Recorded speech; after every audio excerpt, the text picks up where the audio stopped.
Donc aujourd'hui, c'est une audition donnée dans le cadre du projet Cleanership INSA, en partenariat entre le groupe INSA et le Shift Project. Aujourd'hui, l'objectif de cette audition sur le changement climatique, il est double. Il s'agit premièrement d'amener des premiers éléments de compréhension relatifs au changement climatique et de pouvoir discuter et d'échanger autour des connaissances et peut-être des compétences, mais à mon avis plutôt des connaissances qui sont nécessaires aux ingénieurs pour traiter la question climatique.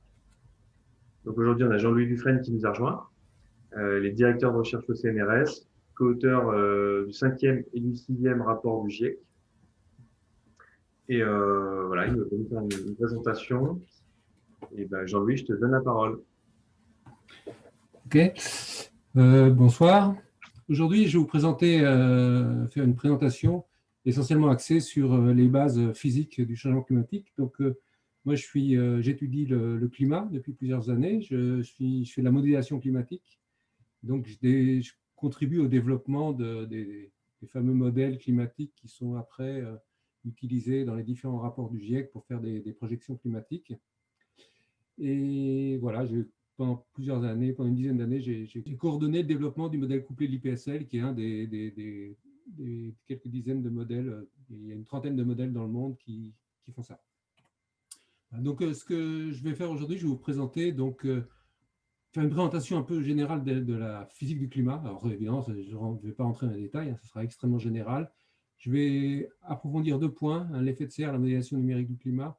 Et puis, je vais mentionner et plutôt donner quelques pistes après de discussion sur du coup, les besoins que ça représente en termes de connaissances scientifiques.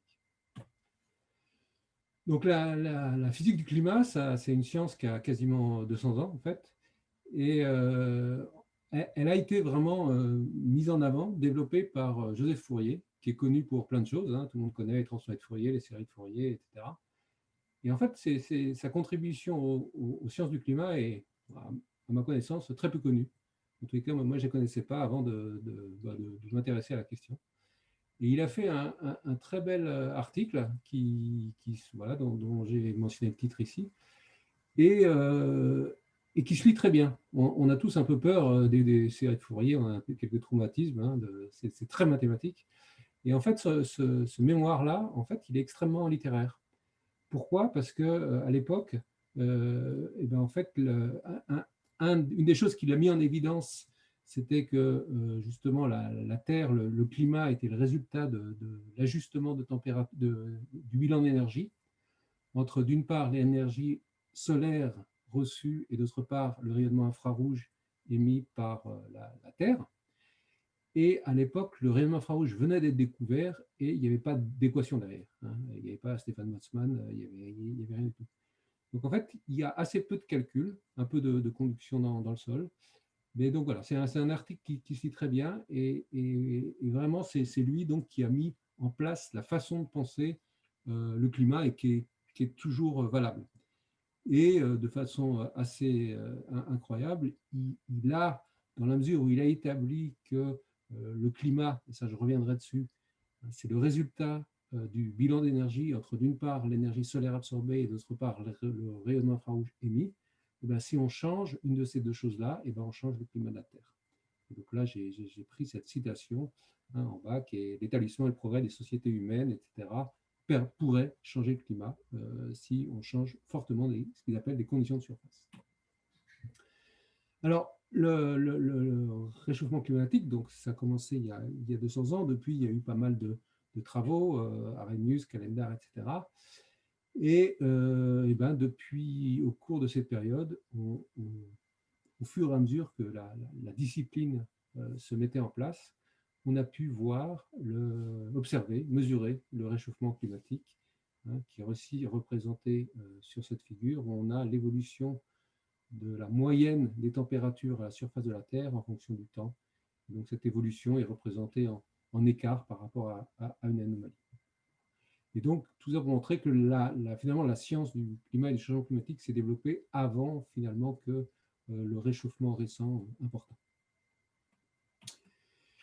Ce réchauffement récent, alors ce qui est intéressant, c'est qu'il y a eu, comme vous savez, beaucoup de critiques polémiques sur le changement climatique, plus ou moins bien fondées. Et un aspect intéressant qui a permis de sortir, j'allais dire, du débat critique, disons, l'évolution de la température, c'est les physiciens de Berkeley qui, grosso modo, critiquaient, comme un certain nombre d'autres, les physiciens du climat, et qui critiquaient notamment la courbe de réchauffement. Et alors, ils ont été sponsorisés par un certain nombre ils ont été bien sponsorisés, mais ils ont fait le travail proprement. Et finalement, après quelques années de travail, ils ont publié une figure que je reproduis ici, qui est exactement équivalente à celle des climatologues. Alors au début, c'était un peu vexant, la façon dont ils ont abordé la question, mais l'avantage maintenant, c'est que, disons, la question du réchauffement, de l'observation du réchauffement, elle est plus remise en question. Donc, au-delà du réchauffement, il y a plein d'autres phénomènes qui se traduisent ce réchauffement. Alors, il y a une diminution. Alors ça, c'est des extraits du dernier rapport du GIEC. Le prochain va sortir normalement l'an prochain. Alors, avec la pandémie, c'est un peu chaotique, mais normalement au cours de la semaine de l'année prochaine. Donc, ici, c'est l'enneigement dans l'hémisphère nord. Pourquoi l'hémisphère nord? Parce que c'est là où il y a plus de continents, donc il y a une tendance à la baisse. Pareil, une extension de la glace de mer à la fin de l'été. Donc ça, pareil, en Arctique. Donc il y a une zone de stabilité avec des variabilités interannuelles et puis une décroissance assez forte qui continue. Alors cette décroissance n'est pas présente en Antarctique, hein, mais ça on s'y attend, mais elle est très forte, elle est quand même très significative en Arctique. Et puis il y a un accroissement du contenu en chaleur de l'océan. L'océan se réchauffe dans sa masse, donc il y a le contenu de la chaleur en joules, et très directement lié à ça, hein, il y a l'augmentation du niveau de la mer qui est, disons, de 15-20 cm depuis le début du siècle et qui va continuer. Donc ça, c'est des marqueurs très globaux du changement climatique. Il y a beaucoup plus de marqueurs locaux sur lesquels je ne vais pas revenir là pour l'instant. Et la cause de ça, c'est l'évolution des gaz à effet de serre, notamment l'évolution du CO2. Ici, en vert, alors il y a plusieurs gaz à effet de serre, mais je vais me concentrer sur le CO2, ici, qui est tracé en vert. On a l'évolution depuis les années 1850 à nos jours de la concentration de CO2, qui est passée de 280 à 400 ppm aujourd'hui. Et pourquoi il y a cette augmentation? Du fait des émissions liées aux activités humaines. Alors, en marron, ici, vous voyez ce qui est lié à l'usage du sol, à l'usage du bois, déforestation, usage du bois, combustion du bois. Et puis en grisé, on a tout ce qui est plutôt lié au fossil fuel, comme on dit, le pétrole, charbon, gaz, etc. On voit que ça a explosé à partir des années 1950. Donc ça, c'est la source en bas, ça c'est le résultat. Et en fait, la source, donc à la fois liée à déforestation et aux émissions de gaz à effet de serre, au bout de quelques années, il en reste à peu près 40% dans l'atmosphère. Il en reste, il y a des schémas qui n'apparaissent pas. 40% dans l'atmosphère. Ici, c'est l'océan. Excusez-moi, je sais pas, il y a un petit 30% dans l'océan et 20% dans la biosphère continentale et ici 22% dans l'océan.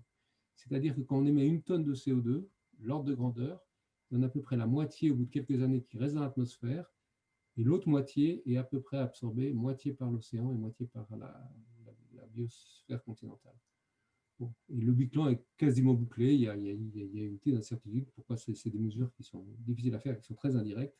Mais grosso modo, le chiffre, c'est que s'il n'y avait pas les puits naturels de carbone, c'est-à-dire si l'océan et la biosphère continentale, les plantes ne captaient pas le carbone, l'augmentation de CO2 serait 2 fois plus importante qu'aujourd'hui. Donc, alors, je vais vous parler je reviendrai après sur la modélisation du climat, mais comment on sert typiquement d'un modèle de climat et comment on étudie la variation récente du changement climatique. On a un certain nombre, ce qu'on appelle de forçages, c'est-à-dire c'est vraiment des perturbations extérieures, donc qui sont extérieures au modèle et qui vont servir un peu de conditions limites. On a d'une part les forçages naturels, donc le soleil, les volcans, on a une estimation, alors ça c'est qui sont donnés en fonction du temps, des éruptions volcaniques qui réfléchissent le rayonnement solaire. On a aussi une évolution des différents gaz à effet de serre. Ça, on s'en sert dans les modèles de climat. Et ces modèles de climat permettent ensuite de calculer l'évolution du climat, de la condition de l'atmosphère, caractériser la température et les changements de précipitation, etc. Donc, c'est des modèles tridimensionnels sur lesquels je vais revenir. Et un des exercices qu'on fait à peu près systématiquement, c'est de regarder comment les modèles simulent le réchauffement climatique récent, dont j'ai montré une courbe tout à l'heure. Donc ici, en fonction du temps, sur les 150 dernières années, vous avez en noir donc les différentes estimations issues des observations de la température à la surface de la Terre. Donc vous voyez ce réchauffement, vous voyez les fluctuations d'une année sur l'autre, et vous voyez, bon, en fait, il y a trois courbes noires qu'on différencie un peu. Donc, les estimations diffèrent, mais vous voyez que c'est assez marginal. Et à la fois en spaghetti jaune et gris, et ben, c'est des résultats de modèles. Donc, alors ici, pas, bon, à quelques années d'intervalle, il y a différentes familles de modèles qui ont été utilisées. Vous voyez que ces modèles simulent à la fois, donc les spaghettis aussi, donc des variations de température d'une année sur l'autre liées à la variabilité du climat. Et si on prend la moyenne de ces modèles, qui est le gros trait rouge ici, eh ben on voit qu'ils simulent tout à fait correctement l'évolution du climat à la fois sur la période en 1950 où il ne se passait pas grand-chose et puis le réchauffement récent. Et si on fait tourner exactement ces mêmes modèles de climat, mais sans, alors je vais repasser en mode comme ça parce qu'il manque un bout de la figure, ce qui est bizarre. Vous voyez là? Ok, quand je passe en grand écran, en plein écran, il manque des bouts. Donc vous voyez cette figure, puis je vais repasser en plein écran après. Donc ça, c'est la même figure, donc c'est les mêmes modèles, exactement, sauf que au lieu d'avoir à la fois les forçages naturels et les forçages anthropiques, donc les perturbations liées aux activités humaines, l'augmentation du CO2, l'usage des sols, etc., il n'y a que les forçages naturels. Et donc, pareil, si on reprend la moyenne des modèles, qu'ici on voit en rouge, et ben on voit que, effectivement, par exemple ici, ça, lors d'éruptions volcaniques, les particules qui issues du volcan réfléchissent le rayonnement solaire, donc ce qui a tendance à refroidir. Donc ça, c'est simulé par les modèles. Okay. Mais par contre, le réchauffement récent, à partir des années 70, disons, ce très fort réchauffement, on n'est pas capable de le simuler si on ne prend pas en compte l'effet des activités humaines. Donc, ce qui fait dire à la communauté scientifique depuis maintenant une vingtaine d'années que le réchauffement récent est dû, maintenant de façon non ambiguë, il y a bien sûr d'autres preuves que celle-là, liées aux activités humaines. Alors, j'essaie de repasser en grand écran. Donc, ce qui est important quand on parle de changement climatique, c'est d'être conscient que les variations du climat, elles font intervenir à la fois la réponse au forçage anthropique, les activités humaines dont je viens de parler, mais aussi il y a le système climatique est un système chaotique, et donc il y a ce qu'on appelle la variabilité interne, les fluctuations d'une année sur l'autre, d'une décennie à l'autre, etc., qui existent et qui continueront à exister, plus la réponse aux forçages naturels de type changement d'ensoleillement, éruption volcanique, etc. Donc, les changements climatiques, c'est la réponse à ces trois termes. Et donc, ces trois termes ne s'opposent pas, quand il y a certains qui disent c'est la variabilité interne, etc. Non, les trois existent. Et suivant les périodes considérées, suivant la constante de temps considérée, si on considère une année, ou 10 années, ou 30 ans, etc., ce n'est pas les mêmes termes qui dominent. Voilà, il faut bien avoir en tête que ces trois choses existent et que, aux grandes échelles de temps, disons depuis 50 ans, on sait que c'est ce terme-là à droite, le réponse aux activités humaines, qui est le terme dominant. Ça, c'est la figure que j'ai montrée tout à l'heure. Et si on fait une analyse un peu plus poussée que ce que je présente ici, donc on a sur les 60 dernières années un réchauffement observé de l'ordre de 0,6-0,7 degrés, avec une certaine incertitude. L'augmentation des gaz à effet de serre, CO2, méthane et autres, produit un réchauffement de l'ordre de 0,9 degrés. Et en fait, ce qui se passe, c'est que les activités humaines, elles n'ont pas que ça comme effet d'accroître les gaz à effet de serre, et aussi l'émission d'aérosols, c'est des petites particules en l'air qui diffusent la lumière Et ça a tendance à un peu refroidir la Terre, ce qui fait que l'accroissement de température des gaz à effet de serre est en partie atténué par cet effet-là. Et donc voilà, on a un effet, une estimation de l'effet de l'activité humaine qui est très proche du phénomène observé. Alors si on regarde et on étudie les volcans ou la variabilité interne du système, alors si on prend quelques années, ces termes-là sont importants, mais sur ces 60 dernières années, en fait, l'impact est très faible. Et on pourra le négliger.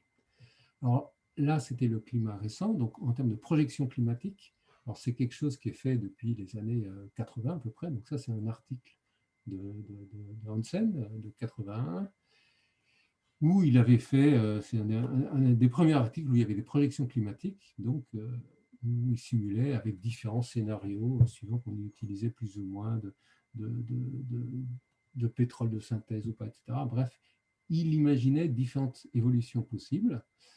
Et si on regarde quelques années plus tard, donc lui, il a publié son article ici, hein, donc ça, c'était les opérations, puis ça, c'était les calculs. Et on voit qu'on est à peu près sur la trajectoire du réchauffement. Et ça, si on regarde les scénarios futurs, en bas, j'ai présenté les scénarios du dernier rapport du GIEC, on voit qu'on est toujours dans les mêmes fourchettes. Donc, disons, c'est des choses maintenant qui sont assez bien robustes, établies, qui ont été établies avec pas mal de recul.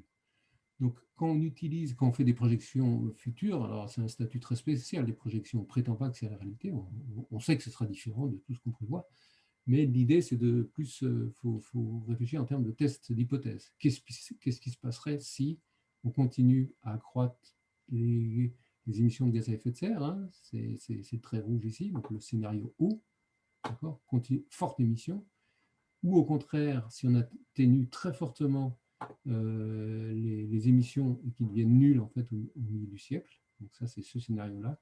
Et puis avec des scénarios intermédiaires. Donc là, dans la suite, je vais concentrer à ces deux scénarios extrêmes, hein, celui où il y a les émissions continuent de croître et celle où, au contraire, il y a un arrêt très, très rapide des émissions, un faible accroissement de la concentration de CO2. Donc là, c'est pour dire les différents agents, disons, qui contribuent à ce forçage radiatif, aux perturbations. Le principal, alors c'est pour les différents scénarios, le principal c'est le CO2, ensuite il y a le méthane, il y a des eaux, et puis il y a les autres, et il y a les aérosols dont j'ai dit tout à l'heure, là justement, qu'il y avait un léger refroidissement, et c'est pareil, l'usage des sols, land use en anglais, l'usage des sols a tendance à refroidir un peu, mais disons le gros perturbateur, c'est le CO2. Alors avec ces scénarios, donc on calcule, nos modèles tournent, il calcule plein de choses, et puis après, par exemple, il calcule la température à la surface de la Terre, donc on peut faire des moyennes, et ici c'est le tracé en fonction du temps, hein, de l'évolution moyenne, alors d'une quarantaine de modèles, pour un scénario où les émissions continuent de croître, et pour un scénario où lequel les émissions sont très fortement stabilisées. Donc on voit que si les émissions continuent de croître, et vers la fin du siècle, on a un réchauffement de 4 degrés, et ça dépend des modèles qui simulent, suivant les cas, un réchauffement de 2,5 à plus de 5 degrés. Si on regarde la distribution géographique de ce réchauffement, on voit qu'il est plus important sur continent, donc ça c'est la palette de couleurs ici, plus c'est rouge, plus ça chauffe, quand ça devient noir, ça chauffe beaucoup. Donc le réchauffement est plus important sur continent que sur océan, et il est beaucoup plus important en région arctique. Alors pourquoi il est plus important sur continent que sur océan? Alors il y a l'inertie thermique, mais ça joue peu. En fait, l'essentiel, c'est que pour refroidir la surface, un phénomène important, c'est l'évaporation. Sur océan, vous avez toujours de l'eau. Sur continent, pas toujours. Et donc du coup, comme le refroidissement en surface est moins efficace sur les continents que sur les océans, ça se réchauffe plus. Dans la région arctique, il y a un très fort réchauffement. Pourquoi? Parce que dans cette région-là, il y a une rétroaction locale importante qui est que vous fondez la neige, vous fondez la glace de mer. Donc, comme la neige et la glace de mer réfléchissent le rayonnement solaire, si vous la fondez, vous absorbez plus le rayonnement solaire et donc ça se réchauffe plus localement. Donc, quand on simule un réchauffement, quand on dit un réchauffement global de 4 degrés, en fait, ça veut dire un réchauffement sur les continents 50% plus élevé, donc de l'ordre de 6 degrés, Et en fait, ce qu'on peut montrer, c'est qu'en été, c'est encore plus important. C'est quasiment 8 degrés et puis c'est moins important en hiver. Alors, je vais revenir sur l'histoire de variabilité. D'accord, ça, c'est un zoom sur l'Amérique du Nord. Hein. C'est une étude faite par des collègues où ça, on a une figure, vous voyez, du réchauffement. Donc, un réchauffement plus important aux hautes latitudes que aux latitudes moyennes ou intermédiaires. Et ça, en fait, c'est cette figure est la moyenne de 50 simulations. Donc, ce qu'ils ont fait, hein, ils ont pris un même modèle et un même scénario. Donc, tout est identique. La seule chose qui compte, c'est l'état initial de l'atmosphère. Et comme vous le savez, il y a l'effet, ce qu'on appelle l'effet papillon, c'est-à-dire que vous changez un peu l'état initial de l'atmosphère, et donc comme c'est chaotique, ça diverge. Et donc, ici, donc, il y a 40 simulations qui sont faites à nouveau, hein, exactement le même modèle, exactement le même forçage, donc il n'y a pas de différence à ce niveau-là, c'est juste l'état initial qui compte. Donc vous voyez que dans les grandes lignes, bon, c'est toujours pareil, hein, ça se réchauffe en haut, plus qu'au milieu, etc. Mais vous voyez que dans certaines réalisations, ici, par exemple là, et la tendance sur 50 ans, donc c'est une tendance qui est assez forte, il n'y a quasiment pas de réchauffement. Voilà. Et ça, c'est pourquoi c'est ce que je vous disais tout à l'heure, quand on s'intéresse aux variations de climat, il y a, que ce soit à l'échelle globale, mais aussi régionale, à la fois des tendances liées ici aux perturbations liées aux activités humaines, et aussi de la variabilité interne. Donc ça, vous faites très, très attention quand on interprète les résultats de variation climatique. Mais ça n'empêche pas, la variabilité interne, bien sûr, n'empêche pas qu'en moyenne, ça se réchauffe, hein, bien sûr. Mais c'est juste qu'il faut raisonner en termes statistiques. Bon, ça, c'est une figure, c'est pareil, c'est fait par un collègue. Alors, je pourrais éventuellement tout à l'heure montrer l'animation où on voit sur la France, hein, donc ça, c'est un modèle global, mais on voit les fluctuations sur la France. Donc, en noir, la température moyenne estivale. Hein. Les points noirs correspondent aux observations, avec ici la canicule de 2003, l'été 2018 qui a été chaud. Alors, ce qu'on peut remarquer, hein, c'est que depuis quasiment 20 ans ici, toutes les températures d'été sont supérieures à la moyenne quand on prend des grandes constantes de temps. Et puis, vous voyez que, donc ça c'est en noir, c'est les observations, en rouge et bleu, c'est le modèle. Donc, vous voyez, le modèle simule des fluctuations, alors qu'on n'a pas de raison d'être en phase, à nouveau, avec celles observées. Hein, ce qu'il faut comparer, c'est les statistiques. Ce n'est pas la prévision météo qu'on fait. Et en bleu, ici, c'est une situation où on ne change rien, donc tout est stable, il n'y a pas d'augmentation de concentration de gaz à effet de serre. Et ici, c'est des projections dans le futur où on augmente beaucoup les gaz à effet de serre, où on stabilise. Et donc, vous voyez, il y a à la fois à nouveau une tendance, des fluctuations. Et ce qui est très parlant, de mon point de vue, ou pour ceux qui ont vécu la canicule de 2003, hein, c'est que selon, si on ne fait rien, grosso modo, les étés, à la fin du siècle, pour les étudiants qui sont avec nous là, quand ils seront là, et les étés seront plus chauds toujours que la canicule de 2003. Donc c'est quand même des valeurs importantes. Bon, il y a des choses classiques que vous avez entendu parler, la diminution de l'extension de la banquise arctique, donc c'est déjà observé, et ce que simulent les modèles, ce qu'on estime aujourd'hui, c'est que si on continue à émettre fortement, à peu près vers la moitié du siècle, de ce siècle, il n'y aura quasiment plus de glace de mer en été. Bon, si on contrôle, il y en aura moins, mais il y en aura toujours. Quelque chose de très important aussi, c'est le niveau de l'augmentation du niveau des mers. Pardon. Et il y a différentes estimations, différentes incertitudes, mais l'ordre de grandeur, hein, c'est des variations de 50 cm à 1 mètre, en fonction à la fois des scénarios et puis des incertitudes qu'on a. Donc, 50 cm à 1 mètre, quand vous regardez la région des deltas, hein, c'est énormément de gens qui habitent à ce niveau-là. Pareil, ces modèles nous permettent aussi de mettre les variations climatiques passées, au futur plutôt, au regard des changements climatiques passés. Donc ici, c'est le modèle de l'IPSL, donc ça, c'est une carte du réchauffement simulée par ce modèle à la fin du siècle, à la fois avec le scénario ici contrôlé, j'allais dire, et le scénario bas. Et vous voyez que, voilà, une carte de réchauffement important.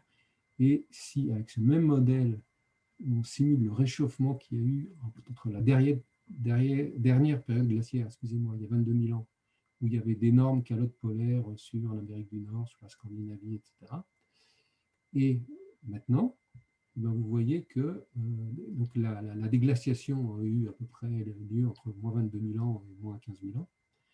Et les simulations, les réchauffements qu'on simule sont du même ordre de grandeur, donc voire même supérieur. Donc c'est vraiment des changements radicaux, très importants.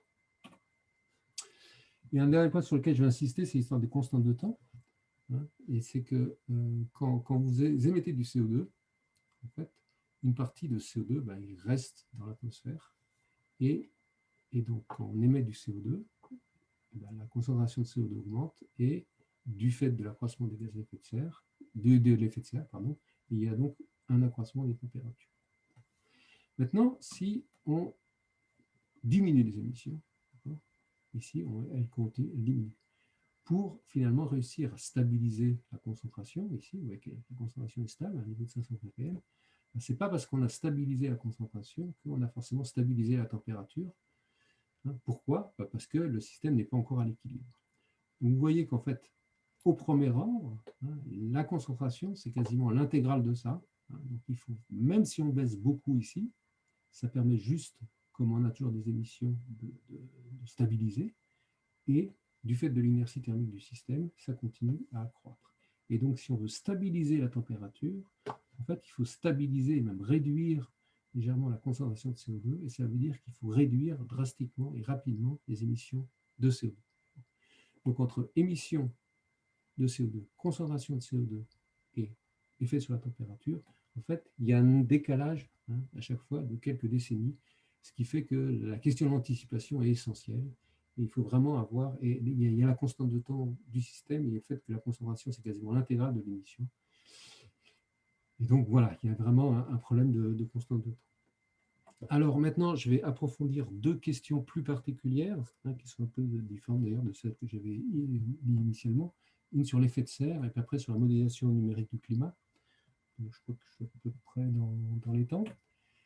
Donc sur l'effet de serre, alors, je pense que vous avez forcément tous entendu parler, et de façon classique, l'image qu'on a, c'est que donc, il y a du rayonnement solaire qui traverse l'atmosphère, une partie est réfléchie, une partie est absorbée par la surface. La surface émet elle-même du rayonnement infrarouge. Une partie de ce rayonnement est absorbée par l'atmosphère, une partie la traverse. À l'équilibre, ça c'est Fourier qui nous l'a dit, et à l'équilibre, il y a égalité entre le flux solaire absorbé et le flux perdu, et infrarouge perdu.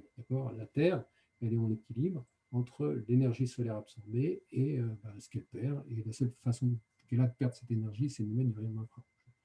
Donc l'effet de serre, c'est défini comme la grandeur, comme la différence entre le flux émis par la surface, lié à la loi de Stéphane Boltzmann, la loi du corps noir, moins le flux qui sort au sommet de l'atmosphère.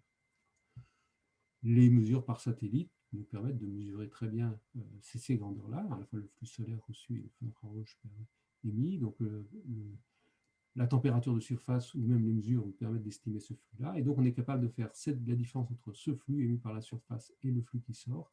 Et on obtient que sur Terre, l'effet de serre est d'environ 150 watts par mètre carré. Alors à quoi est dû cet effet de serre? Pour estimer cet effet de serre, qu'est-ce qu'on fait? On utilise des modèles, qu'on appelle des modèles radiatifs, dans lesquels on prescrit, on donne les profils atmosphériques de composition de CO2, de vapeur d'eau, la position des nuages, du méthane, etc., de l'ozone, de tous les gaz.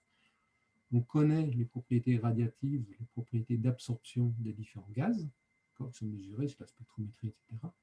Et si on prend ça en compte, on peut résoudre l'équation de transfert radiatif. C'est quelque chose qui est très coûteux, mais qui se fait bien. Et ça nous permet de calculer le flux au sommet de l'atmosphère, et donc de calculer l'effet de serre. Une fois qu'on a un modèle comme ça, on peut s'amuser à retirer, donc on obtient bien une valeur de 150 watts par mètre carré, et puis on peut dire, voilà, j'enlève la vapeur d'eau, qu'est-ce qui se passe, j'enlève le CO2, qu'est-ce qui se passe, etc. Et on peut comme ça estimer la contribution des différents gaz à l'effet de serre. Ici, c'est le camembert qui représente ça, donc à peu près la moitié de l'effet de serre est dû à la vapeur d'eau.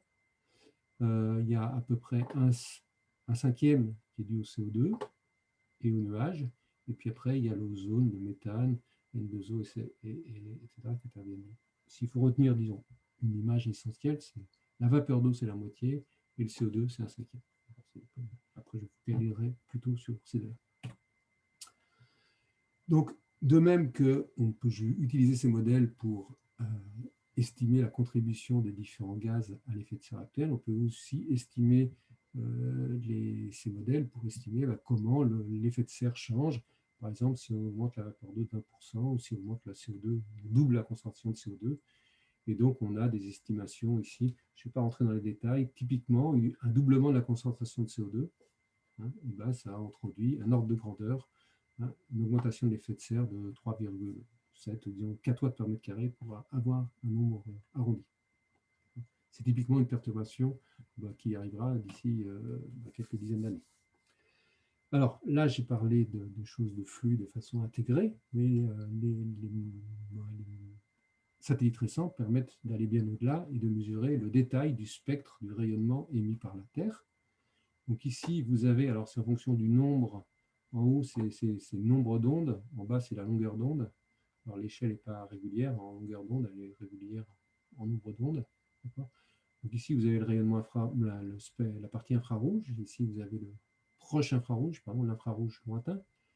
En orange et en bleu, vous avez la loi du corps noir pour différentes températures, il y a 23, 2 degrés Celsius. Ici, en bleu, c'est moins 18 degrés, c'est-à-dire que c'est typiquement le rayonnement vu de l'espace, ça correspond à un corps noir de moins 18 degrés. Et puis ici, moins 38, moins 60. Donc, ce qu'on voit, c'est que le rayonnement, le flux radiatif mesuré par des satellites, donc ici en rouge, c'est très loin d'un corps noir. Pourquoi? Du fait de l'absorption des différents gaz à effet de serre. Donc ici, il y a le CO2 qui absorbe beaucoup, ici, il y a l'ozone, ici, il y a la vapeur d'eau, etc. Mais surtout, ce que je voulais montrer ici, c'est que en rouge, il y a les mesures, et en noir, il y a le calcul. Alors, le calcul, on fait surtout le spectre. La mesure est pour une partie du spectre. Et puis ici, vous ne voyez pas le calcul derrière. Donc pourquoi? Parce que en fait, il est très proche des mesures et les mesures sont superposées au calcul. Donc aujourd'hui, et puis bon, on fait bien sûr des comparaisons beaucoup plus fines que celle-là, mais vraiment les modèles réactifs sont capables de simuler très précisément le rayonnement qui sort de l'atmosphère, donc le gaz, l'effet de serre, etc. Et ça, c'est des choses qui sont, alors c'est compliqué, mais c'est très très bien contrôlé, disons, c'est de la belle physique. Alors, il y a toujours des questions sur l'effet de serre, et c'est pour ça que je voulais un peu détailler ici, qui sont en fait liées à une représentation mentale trop simplifiée de l'effet de serre. J'ai dit tout à l'heure que l'effet de serre, c'est la différence entre donc, le flux émis par la surface et le flux qui sort, qui est émis vers l'espace. Ce flux qui est émis vers l'espace, il vient en partie du flux émis par la surface qui a réussi à traverser l'atmosphère, et puis en partie le flux émis par l'atmosphère. C'est la somme de ces deux flux. Si on prend quelque chose comme une vitre ou une atmosphère isotherme, et voilà, on est capable de faire un petit schéma simple comme ça. Et à ce moment-là, le flux qui sort ici, il dépend quoi? Et on peut montrer qu'il dépend de la seule variable qui compte, c'est l'absorptivité ou l'émissivité de la vitre ou de l'atmosphère. Si l'émissivité vaut 0, l'atmosphère est parfaitement, la vitre est parfaitement transparente, il n'y a pas d'effet de serre. Et si l'émissivité vaut 1, on a un effet de serre maximum. Donc, voilà. Jusque-là, c'est juste mettre une équation, etc. Il y a un petit modèle simplifié pour expliquer l'effet de serre.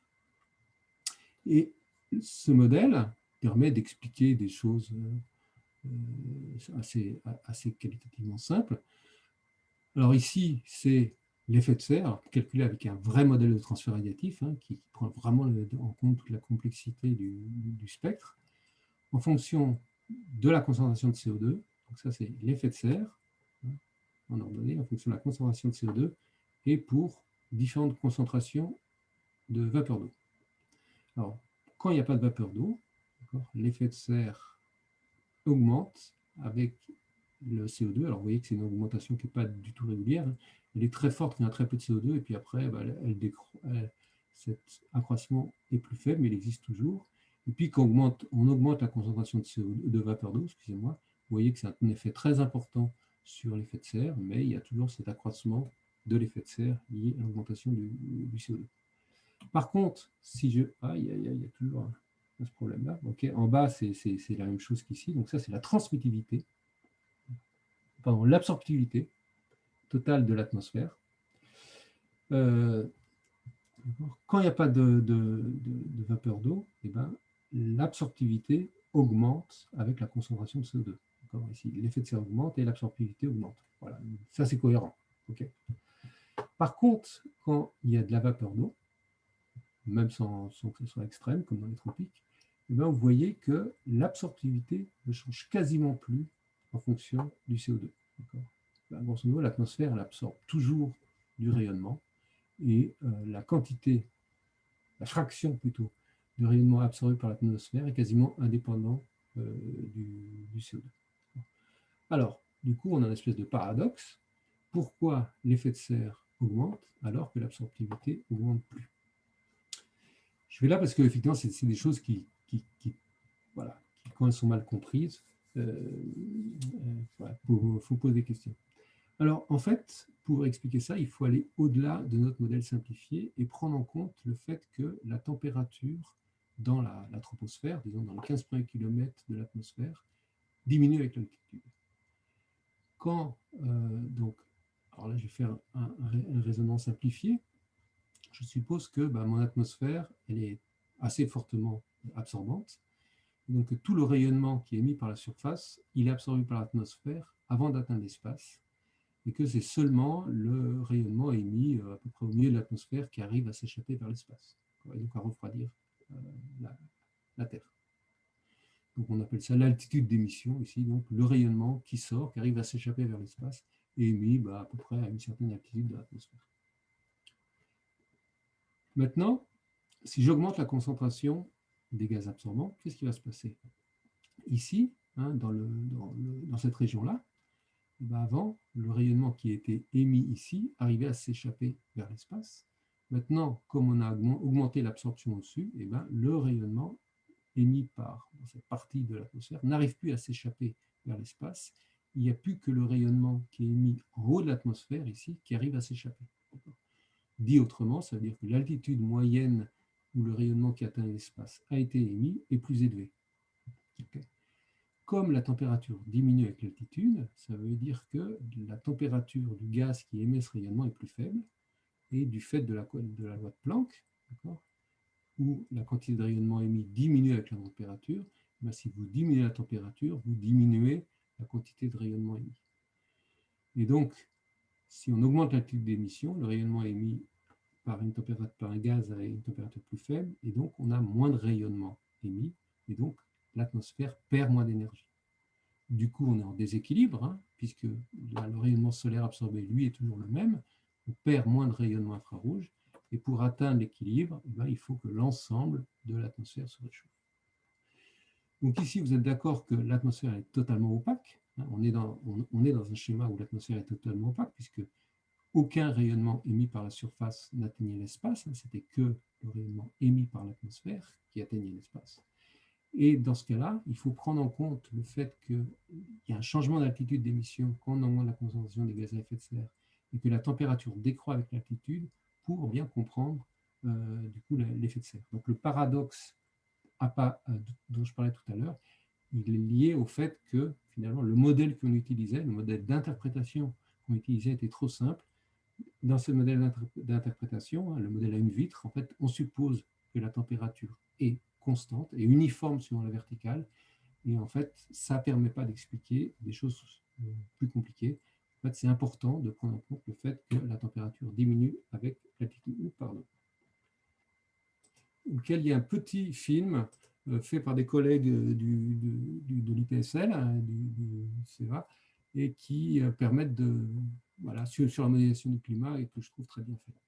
Alors ça, c'est l'image du début. Et donc, vous voyez le Soleil et la Terre autour. Ça, c'est pour rappeler que le climat, le moteur du climat, c'est d'une part le rayonnement absorbé, le rayonnement solaire absorbé par la Terre, et d'autre part, après, le rayonnement infrarouge émis par la Terre vers tout l'espace. Donc, on s'approche de la Terre. On voit la Lune. Hop. Voilà, on continue de s'approcher et on voit l'atmosphère. Et l'atmosphère ici, ben, alors en fait, après on va dilater, mais c'est une fine couche d'air qui entoure l'atmosphère. L'ordre de grandeur de l'atmosphère, ça dépend de comment on la définit, mais l'ordre de grandeur, c'est 60 km, on va dire, 100 km autour de la Terre, qui fait un rayon de 6000 km, donc c'est une couche assez petite, assez fine. Et la première chose qu'on fait pendant la modélisation numérique de l'atmosphère, c'est de discrétiser l'atmosphère. Donc ici, c'est un maillage très simple en latitude, longitude, où on discrétise la Terre. Donc on fait des boîtes. Hein, et puis après, à la fois sur l'horizontale et la verticale. Voilà, on dilate un peu la verticale pour que ça soit plus joli. Et pareil, on fait pareil sur la surface, on fait un maillage à la fois sur l'océan et sur les continents, et puis sur les mailles mixtes, etc. Alors là, on s'approche, on va regarder plus ce qui se passe dans l'atmosphère. Alors ici, dans l'atmosphère, ce qu'on résout, c'est typiquement les équations de la mécanique des fluides, donc les équations dites de Navier-Stokes, ou voilà, les mêmes que pour tout ce qui est fluide, avion, etc. Donc on a un maillage et à l'intérieur de chacune de ces mailles, on calcule des variables d'état qui représentent en volume fini, on va dire, des températures, humidité, masse moyenne dans chacune des mailles. Et puis on calcule aussi le flux typiquement aux interfaces. Et par exemple, si ici la pression est plus élevée, hop, il va y avoir du vent qui va aller par là, il y aura un transfert de masse et du coup on va augmenter la masse ici, la pression. Et donc ça c'est résolu de façon assez classique.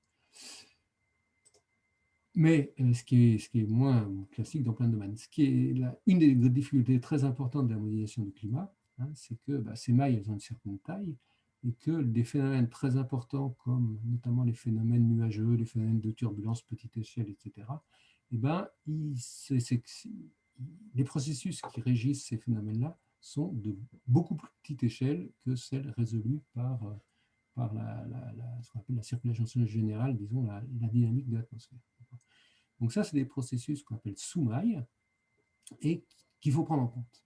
Alors comme ils ne peuvent pas être résolus par mon maillage, hein, puisqu'ils sont sous-mailles, et par définition, en fait, on considère plutôt des grandeurs intégrales hein, sur la maille, du coup, il faut développer des modèles de phénomènes sous-mailles. Donc à l'intérieur du modèle global, de mécanique des fluides classique, on développe des modèles de phénomènes sous-mailles, typiquement de formation des nuages, des précipitations, etc. Ce qu'on appelle, nous, dans notre jargon, des paramétrisations.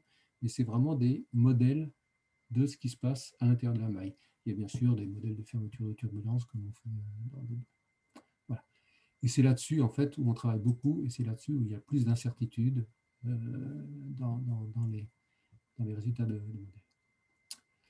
Donc ça, c'était dans l'atmosphère. Maintenant, si on s'intéresse à la surface, pareil, il y a la même question de phénomène sous-maille. Et puis ici, vous voyez un peu le cycle de l'eau, avec de l'eau qui s'écoule, qui s'évapore, qui se condense, qui est advectée au-dessus des continents, il y a de la pluie, etc.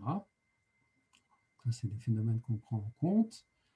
On peut prendre en compte aussi l'émission de gaz à effet de serre ou d'aérosols par les activités humaines. Alors dans l'océan, c'est un peu comme dans l'atmosphère, sauf qu'il faut creuser, c'est sous l'eau au lieu d'être au-dessus, et puis voilà, on résout la même famille d'équations, hein, c'est aussi l'équation de Navier-Stokes, voilà, donc ça c'est des effets de couleur pour montrer qu'on prend en compte les gradients de température.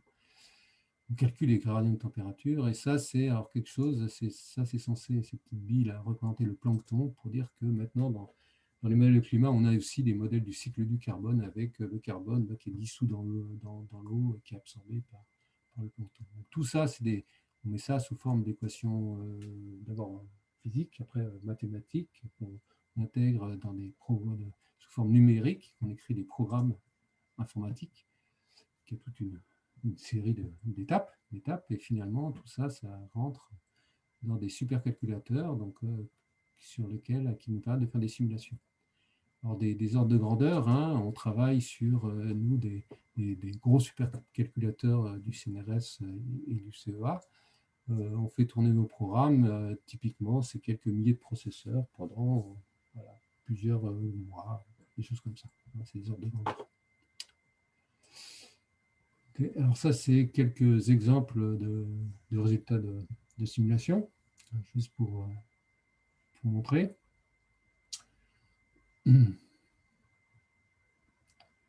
Alors le premier concerne l'océan et la pression partielle de CO2. Donc ici, vous pouvez être plus précis, c'est la différence de pression partielle de CO2 entre l'air qui est juste au-dessus de l'océan et l'eau. Donc quand cette différence de pression est positive, qu'est-ce qui se passe? Ça veut dire que la pression partielle de CO2 est plus forte dans l'océan que dans l'atmosphère, et donc c'est l'océan qui va émettre du CO2 vers l'atmosphère. Et au contraire, quand cette valeur est négative, c'est-à-dire que la pression partielle du CO2 est plus forte dans l'atmosphère que dans l'océan, et ça veut dire que du CO2 dans l'atmosphère est dissous dans l'océan. Alors, ce qu'on voit clairement ici, c'est qu'au premier ordre, dans les régions des hautes latitudes, ici où il fait froid, eh ben, il y a absorption du CO2 par l'océan, et au contraire, dans les régions tropicales, et notamment ici, il y a au contraire du relâchement du CO2. Donc ça, c'est le cycle naturel. Vous voyez que voilà, on va voir, ça varie en fonction du temps. On voit des courants océaniques, des turbulences qui se développent, un cycle saisonnier. Ça, c'est des choses qui sont calculées. Ça, c'est des précipitations. Donc en blanc, c'est là où il pleut. Donc, vous voyez, c'est un peu comme un modèle météo, un modèle de climat. On calcule le temps qu'il fait toutes les demi-heures, toutes les quarts d'heure, toutes les demi-heures, ça dépend des versions. Et donc, vous voyez, il y a ici de la pluie le long de l'équateur, la convergence intertropicale. Ici, on a la mousson. Ici, on a les dépressions qui passent. Voilà, c'est un modèle de climat. Donc, mon message ici, c'est de dire un modèle de climat, c'est avant tout un modèle physique, ce n'est pas un modèle statistique. On fait des analyses statistiques, mais c'est du résultat d'un modèle physique qui contient l'essentiel des processus sous forme physico-chimique. OK. Voilà, donc ça c'était pour présenter un peu les modèles de climat. Et donc c'était le deuxième point. Donc maintenant, en termes de connaissances, alors ça c'est des choses que j'ai mis comme ça et qui sont vraiment sujettes à discussion. Je ne prétends absolument pas que ce soit ni exhaustif, bref. Et quelque chose qui me paraît important, c'est d'une part les bases physiques du climat. Alors j'ai essayé de montrer ça, il y a plein de physique, je dis physique parce que je suis physicien, mais il y a vraiment physique et de la chimie là-dedans. Et il y a un message très fort, je pense, qui est bien que le système soit chaotique, et donc par nature imprévisible, le climat en tant que tel est vraiment directement lié au bilan radiatif de la Terre. C'est le bilan d'énergie de la Terre qui gère le climat. C'est Fourier qui l'a affirmé il y a 200 ans, et on continue de travailler là-dessus, et voilà, c'est vraiment le paradigme dans lequel on se place. Donc on change le bilan radiatif, on change le climat. Ça, c'est vraiment quelque chose. Alors on ne sait pas exactement comment, mais par contre, on sait que c'est forcément le cas. Alors, on peut, l'étude du climat, ça se décline dans plein de structures différentes, géométriques, thermodynamiques, thermiques, mécanique des fluides, spectroscopie, rayonnement, chimie. Je peu parler de chimie, mais si on s'intéresse au méthane, aux aérosols, etc., il y a beaucoup d'activités chimiques. Donc il y a un corpus disciplinaire derrière qui est très varié, et on peut faire de la belle physique, de la belle chimie, etc., pour étudier le climat. Le deuxième message fort, je pense, c'est, j'ai titré ça de façon un peu provocante, En route vers l'inconnu, pour bien faire passer l'idée que voilà, on va vers quelque chose qu'on ne connaît pas par construction. Et donc, du coup, qu'on ne connaît pas au sens fort du terme, pour lequel on n'a pas d'expérience. Le climat, schématiquement, c'est la statistique, les propriétés statistiques du temps qu'il fait, en un endroit donné. C'est pas que la moyenne. Donc on étudie un climat, on étudie aussi les valeurs extrêmes, on étudie aussi les événements rares, etc. Mais c'est quand même des statistiques stationnaires, par définition. Et donc le changement climatique, finalement, c'est le déplacement de ces statistiques. C'est-à-dire que les événements rares, ils auront toujours lieu, mais ce ne sera plus les mêmes. La moyenne ne sera plus les mêmes, etc. Et donc, par définition, on va, à partir du moment où vous déplacez vos caractéristiques statistiques, vous allez explorer des situations qui ne sont pas connues. Et du coup, ça fait par exemple la canicule de 2003. Pourquoi elle a fait tant de morts? Finalement, c'est qu'il est arrivé en France une situation qu'on ne connaissait pas et donc sur lequel on n'avait pas de culture de savoir ce qu'il fallait faire. Et du coup, ça a eu un tas de conséquences. Il n'y avait pas l'infrastructure en place. Une conséquence importante, c'est que toutes les méthodes de travail qui reposent sur une base historique, notamment tout ce qui est dimensionnement des infrastructures, de l'habitat, etc., il y a beaucoup de choses qui reposent implicitement sur le fait que le climat, il est ce qu'il est. Et par définition, quand le climat va changer, il faut revoir toutes ces méthodes qui sont basées sur cette supposition-là. Et souvent, c'est une hypothèse qui est implicite et qui n'est pas du tout explicitée. Donc, un travail à faire, c'est effectivement en quoi quelque chose dépend ou pas de variables climatiques. Et il est difficile de connaître à l'inconnu. C'est un peu une boutade, mais c'est pour dire que, et je vais insister, oui, il y a plein de choses qu'on ne connaît pas sur le changement climatique. Pourquoi? Parce qu'on n'a pas d'expérience, donc on n'a pas de validation parfaite, mais c'est intrinsèque au problème. Et donc, il y aura toujours des incertitudes. Pourquoi? Parce que on va vers des choses qui, par définition, on ne connaît pas. Alors, pour exposer justement cet inconnu et le fait qu'on ne connaît pas tout, on en est parfaitement conscient. On est très critique, on essaie d'être très critique vis-à-vis de notre propre connaissance, de nos propres résultats. Et donc, du coup, on élabore justement un tas de façons de travailler qui permettent de construire ce qu'on appelle notre confiance. Pourquoi? Parce qu'on sait qu'on ne sait pas tout. Donc du coup, comment on fait pour, quand même, on ne connaît pas tout dans un système qui est horriblement complexe.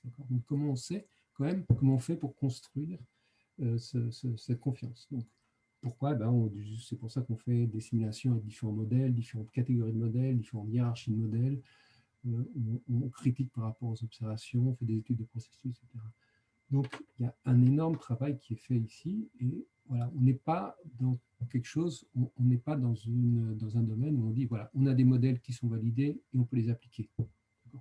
Ils sont validés, on les valide autant qu'on peut sur le climat actuel, mais il faut bien se dire que il y a plein de choses qu'on ne connaît pas. Et ce qui est important de ce fait-là, c'est de se placer aussi en termes d'analyse de risque. C'est-à-dire que ce n'est pas parce nouveau, ce n'est pas parce qu'on ne sait pas tout qu'on ne sait rien. Et quand il y a quelque chose qu'on pense qui peut arriver, ce qu'il faut considérer, c'est non pas seulement la probabilité, mais aussi la sévérité de l'impact de ce risque. Quelle va être la sévérité du risque associé. Bon, ça, alors évidemment, ça, je pense que probablement beaucoup de vous, plusieurs d'entre vous en savent mieux que moi. Donc il y a toute une partie d'analyse de risque derrière qui fait aussi partie du changement climatique. Donc la modélisation du climat, je vais montrer là, donc je vais juste revenir ça en détail. Et là aussi, c'est très riche. Alors c'est pas très, il y a beaucoup de choses communes avec modélisation numérique qui est faite dans plein de domaines différents. Il y a quelques spécificités que je mentionne ici.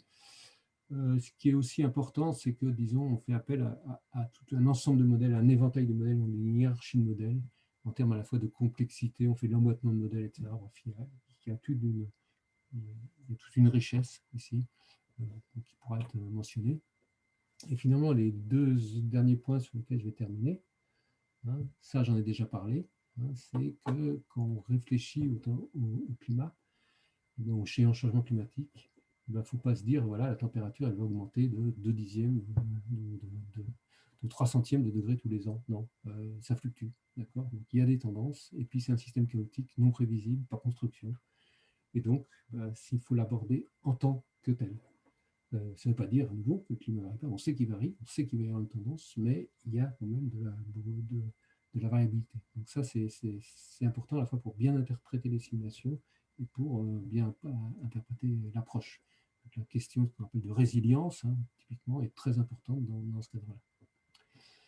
Et finalement, il y a une question aussi qui est comment comparer, comment quantifier les différentes perturbations anthropiques. Les perturbations anthropiques, elles peuvent très varier. Les gaz à effet de serre, il peut y avoir du CO2, il peut y avoir du méthane, il peut y avoir du N2O, l'ozone, etc., l'usage des sols, les conditions de surface. Tout ça, un, ce n'est pas de même nature, et deux, pour les gaz à effet de serre, par exemple, leur durée dans l'atmosphère peut être très différente. Typiquement, le méthane, c'est quelques années, au bout de 10-15 ans, il ne reste plus grand-chose. le CO2, une partie est absorbée à courte échelle de temps, mais en fait, il reste plusieurs milliers d'années dans l'atmosphère. Donc voilà, il y a des échelles de temps qui sont extrêmement variables. Et du coup, il y a des indicateurs qui sont développés. Donc, par exemple, on fait un bilan carbone, etc. Il y a derrière, quelque part, des indicateurs qui disent comment je convertis mon émission de CO2, mon émission de méthane en équivalent CO2, souvent. Mais ces indicateurs ne sont pas neutres. Et voilà, les connaître, ça peut, ce qui est typiquement la formation d'ingénieur permet typiquement ça, permet d'avoir une analyse critique de ces indicateurs qui vont probablement évoluer parce que les connaissances évoluent. Ok, eh bien, je vais terminer là et je suis. Voilà, je vais Merci pouvoir beaucoup, Jean-Louis. échanger sur ces questions-là. Ouais, super, merci. On a pas mal de questions. On va commencer par les questions sur le changement climatique en lui-même. Et comme on en a pas mal, ce que je te propose, c'est, dans la mesure du possible, d'essayer d'être relativement concis pour en prendre un maximum, quoi. D'accord. Merci. Alors, on en a une, c'est pourquoi est-ce qu'on dit qu'il faut environ 20 ans avant de voir les effets des gaz à effet de serre et par extension, le climat de 2040 qui serait déjà écrit? Et tu peux peut-être nous parler de la durée de vie des différents gaz à effet de serre et aussi, est-ce qu'on peut vraiment rien faire pour diminuer la température, par exemple, à 2040? Alors ça, c'est une des courbes que j'ai montrées, où il y avait justement l'émission, la concentration, etc. C'était vraiment ça, c'est pour montrer que quand on arrête d'émettre aujourd'hui, alors déjà, les industries ne vont pas continuer d'émettre, donc il faudrait tout arrêter. La concentration, si on arrête d'émettre, c'est pas si on stabilise, mais si on arrête d'émettre, effectivement, la concentration de CO2 va, elle, arrêter d'augmenter. Par contre, aujourd'hui, on est en déséquilibre énergétique, c'est-à-dire que comme elle a augmenté avant, le système n'a pas encore atteint un état d'équilibre thermique. Et donc, si on maintient la concentration de CO2, en fait, le système va se réchauffer. Et d'autre part, comme on ne peut pas arrêter toutes les émissions de CO2 aujourd'hui, il y a encore elles vont continuer à croître. Et donc, effectivement, on voit même des politiques, des scénarios, quand on fait des politiques extrêmement volontaristes, on voit qu'effectivement, c'est quelques décennies avant vraiment de répondre, de réagir. D'accord. Ensuite, des questions concernant les boucles de rétroaction positive. On en a plusieurs. Alors, est-ce que, par exemple, il y a un risque d'emballement climatique lié au relargage du méthane par la fonte du pergélisol? Est-ce qu'on observe une boucle entre l'augmentation de la température qui augmente la vapeur d'eau, qui augmenterait l'effet de serre? Et est-ce qu'il y a des forçages anthropiques qui induisent des forçages naturels? Alors, je commençais par l'exemple de la vapeur d'eau. Donc oui, la vapeur d'eau est prise en compte. Et effectivement, c'est un effet amplificateur important. Plus de la moitié du réchauffement qu'on simule est dû à l'accroissement de la vapeur d'eau. Alors après, justement, s'il n'y a pas un effet d'emballement, c'est là où il peut y avoir une subtilité, disons, mais il y a un effet d'amplification. Pour qu'il y ait emballement, il faut d'autres conditions d'instabilité.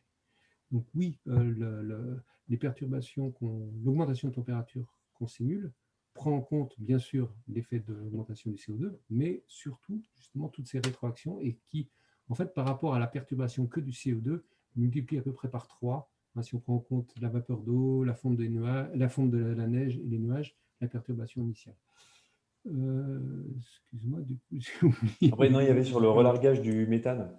Le relargage du méthane, alors oui, ça c'est une question qui est très, très ouverte, sur laquelle voilà, il y a beaucoup de travail qui est fait. Alors il y a beaucoup d'inconnus, parce que c'est des phénomènes très complexes, etc.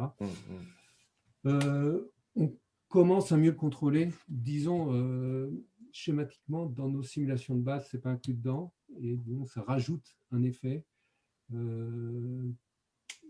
qui est pas, on pense, qui n'est pas aussi catastrophique qu'on l'avait envisagé, que certains l'avaient envisagé au départ, mais c'est un effet, ça fait partie des effets amplificateurs, c'est clair. Donc, mais là-dessus, ouais, il y a beaucoup de travail qui est fait et la fonte du pergélisol, c'est quelque chose qui est observé. C'est en fait du coup le mécanisme de dégradation du carbone stocké, comment il se passe, est-ce qu'il se transforme plutôt en méthane ou plutôt en CO2, c'est ce genre de choses Aujourd'hui, ça va à nouveau, ça va contribuer à une rétroaction positive, mais on ne s'attend pas à ce que ça emballe le climat. Ok. Concernant les rétroactions négatives, cette fois-ci, Mhm. est-ce que tu imaginerais des rétroactions négatives, donc qui limiteraient le changement climatique, qui pourraient être mises en œuvre par des métiers en relation avec les ingénieurs, justement? Alors, ça, c'est ce qu'on appelle après, c'est pas plus des rétroactions, du coup. Les rétroactions, c'est ce qu'on Oui, c'est appelle vrai. le système, c'est des géo-ingénierie. Donc ça, ça c'est quelque chose effectivement que je n'ai pas du tout évoqué, sur lequel il y a un peu de travail qui est fait. Alors, c'est assez, bon, qui pose plein de problèmes, d'accord? Donc, politique, sociologique, etc.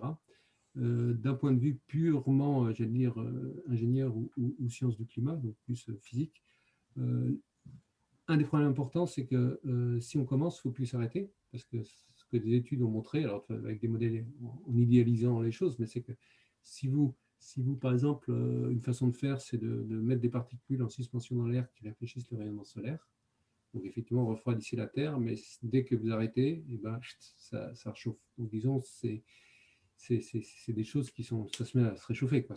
En quelques années, cet effet-là sont perdus. Donc il y a un peu de travail qui est fait, qui est très difficile à faire et qui est très critique, et donc qui est exploré sous aussi à la fois les aspects sciences humaines, sciences politiques, etc. Donc oui, il y a du travail qui est fait. Mais pour l'instant, c'est vraiment des choses très, très préliminaires et Hmm. qui posent plein de questions. Alors, tu dis il y a plein de questions, et c'est justement la technique que tu as évoquée, c'est une des plus connues. Est-ce que selon toi, cette technique, elle pourrait par exemple induire je sais que ce n'est pas exactement ton métier, mais est-ce que ça pourrait induire des vrais problèmes pour la photosynthèse et du coup pour la vie en général? Alors, pour la photosynthèse, je ne crois pas. À nouveau, ce n'est pas un sujet, mais je ne crois pas, disons les choses. Par contre, ça peut limiter le réchauffement, mais ça impacte des changements climatiques quand même, notamment en termes de précipitation. Ça, on sait par rapport, bref, à nouveau, on ne connaît pas tous les détails, mais on sait que ça va changer les précipitations et donc avoir un effet sur la végétation et les plantes. C'est sûr, moi, c'est sûr aussi. À nouveau, on ne connaît pas tous les détails, mais ce qu'on connaît de la physique du climat, on parle bien sûr de la température, parce qu'au premier ordre, c'est ça qui domine. Mais si on fait ce genre de géo-ingénierie, même si on maintient la température constante, on change la distribution d'énergie dans l'atmosphère et donc les précipitations. J'enchaîne sur une autre question qui a été posée. Est-ce que la capacité ou l'incapacité de la biomasse à capter le CO2 en fonction de la température, sécheresse, incendie, est entrée dans des modèles de prédiction de l'évolution du CO2? Oui, oui, oui. On prend en compte ça. Et justement, ça fait partie des choses qui évoluent avec le changement climatique. Là aussi, il y a un couplage. Bon, je n'ai pas parlé de tout, mais il y a une rétroaction. C'est-à-dire que quand le climat se réchauffe, alors, il n'y a pas que le réchauffement, du coup, il y a ce qu'on vient de parler aussi, il y a les précipitations qui changent, il y a l'évaporation, la demande évaporative qui augmente beaucoup. Et donc, certaines plantes se portent mieux, mais beaucoup sont en stress hydrique important. Et donc, de façon, on a tendance, toutes les études montrent aujourd'hui que si le réchauffement est trop important, justement, la captation du carbone par les plantes va diminuer. D'accord. Et donc, du coup, aujourd'hui, je vous ai montré qu'à peu près un quart du carbone qu'on émet était capté par les plantes. Et cette proportion pourrait baisser si on a un changement climatique important. Parce que justement, c'est pas inclus. Et ça, nos modèles, oui, ils incluent ça, cet effet.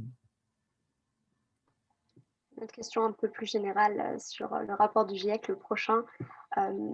Sur quoi portera-t-il et quel serait ou devrait être son impact? Alors, les rapports. Alors, quand on parle le rapport du GIEC, il y a plusieurs rapports du GIEC. Il y en a qui sont thématiques, comme il y en a eu récemment. Il y en a un sur le rapport. Peut-on limiter à 1,5 degré, un sur l'océan, un sur les surfaces continentales. Et celui qui va sortir dans un an, où je suis impliqué, c'est plus le rapport d'évaluation globale. Et donc, lui, c'est vraiment, voilà, c'est un rapport d'évaluation globale donc alors c'est 3 pavés de 1000 pages, qui explore les différentes, qui n'est pas ciblé sur quelque chose de particulier, qui fait l'ensemble. Donc, pour les questions qui viennent d'être étudiées, ça va être une remise à jour, mais ça donne vraiment une perspective globale du changement climatique. Son impact, j'espère que voilà, qu'on entendra parler et qui sera pris en compte. je ne peux pas en parler officiellement des conclusions, mais vous savez, les différents rapports qui sortent, c'est plutôt en général une confirmation des choses antérieures qu'une remise en cause radicale, et on est toujours dans la même veine, quoi. Une petite question qui est assez personnelle, t'en voudras pas si tu n'y réponds pas. Mais à la lumière de tes connaissances sur le sujet, qui est du coup assez complexe, est-ce que tu es inquiet pour l'avenir? Oui, oui. C'est sûr que des événements, c'est-à-dire que pendant longtemps, pour nous, c'était quand même un concept, une idée assez générale, hein. Le changement climatique, ça reste abstrait, même pour moi qui travaille tous les jours dedans. Mais ce qui se passe, c'est que des choses qu'on avait prévues et qu'on se disait qu'ils pourraient peut-être se passer, et ben, elles se sont passées. Et voilà, il y a eu la canicule de 2003, bon, il y a eu quand même un certain nombre d'étés chauds, il y a eu des événements extrêmes. À nouveau, les événements extrêmes, on n'est pas sûr à 100%, hein, comme j'ai déjà dit, mais on a plein de bonnes raisons de croire que les événements de type très intense vont être plus intenses, pas forcément plus fréquents, mais plus intenses.